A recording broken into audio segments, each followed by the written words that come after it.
여러분 안녕하십니까? 이어서 광주 MBC 5시 뉴스입니다. 광주시와 대구시는 오늘 광주 김대중 컨벤션 센터에서 남부 거대 경제권 조성 협약을 맺고 달빛철도의 조기 건설과 신산업벨트 조성 등 영호남 상생 협력 사업들을 함께 발굴해 추진하기로 했습니다. 또 달빛 첨단 산업단지 조성과 2038 하계 아시안게임의 성공적인 유치를 위해 힘을 모으기로 했습니다. 민주당을 탈당해 새로운 미래를 창당한 이낙연 공동대표는 오늘 광주를 찾아 총선 출마를 결정한다면 광주를 최우선으로 검토하겠다고 말했습니다.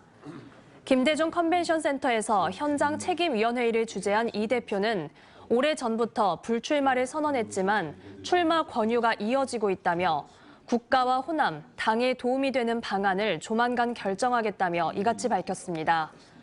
이낙연 대표는 그러면서 지금의 민주당은 당내 민주주의도 다양성도 죽어버린 1인 정당에 불과하다며 경쟁 없는 호남 정치는 호남 정치의 경쟁력을 잃게 했다고 지적했습니다. 광주경찰청이 오는 4월에 치러지는 총선을 앞두고 80일 동안 24시간 선거사범 단속 체제를 운영한다고 밝혔습니다. 광주경찰은 선거범죄 첩보 수집을 강화하고 당내 경선 도중 발생할 수 있는 불법 행위에 대해서도 철저히 감시하기 위해 광주청과 일선 5개 경찰서에 선거사범 수사 상황실을 동시 개소했습니다.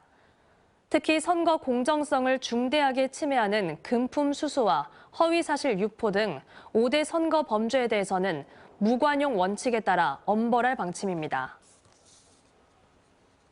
최근 한 달 사이 포톨 피해 신고가 급증하면서 광주시가 시민안전추진단을 운영합니다.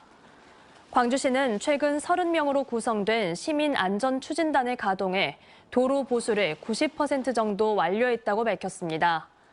광주에서는 지난 한 달 동안 눈과 비로 발생한 포톨 피해 신고 3,119건이 집계됐습니다.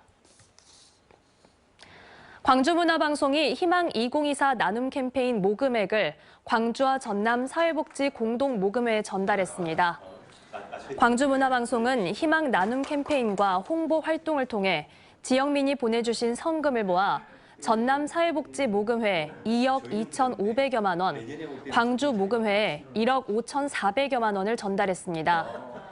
2024 나눔 캠페인에는 광주의 경우 모금액이 지난해보다 300% 이상 늘었습니다.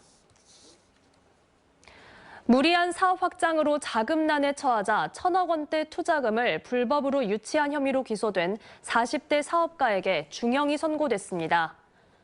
광주지법 형사 11부 고상영 판사는 사기 혐의로 재판에 넘겨진 태성 ENC그룹 대표 43살 위모 씨에게 징역 10년을 선고했습니다. 위 씨는 지난 2018년부터 2021년까지 원금 보장과 최대 12%의 높은 이자율을 약속하며 700여 명에게 1,130억 원이 넘는 투자금을 불법 유치한 혐의로 기소된 바 있습니다. 재판부는 다수의 피해자가 대책위까지 꾸려 경제적, 정신적 피해를 호소하고 있다며 중형을 선고한 이유를 밝혔습니다. 배달기사로 불법 취업한 외국인들이 무더기로 적발됐습니다. 광주 출입국 외국인 사무소는 지난해 11월부터 3달 동안 외국인 불법 취업 단속을 벌인 결과 배달 대행업체에서 일을 한 외국인 78명을 적발해 최대 1,000만 원의 범칙금을 부과했다고 밝혔습니다. 언제 어디서나 내 손 안의 뉴스. 광주 MBC 뉴스 유튜브 구독으로 함께하세요.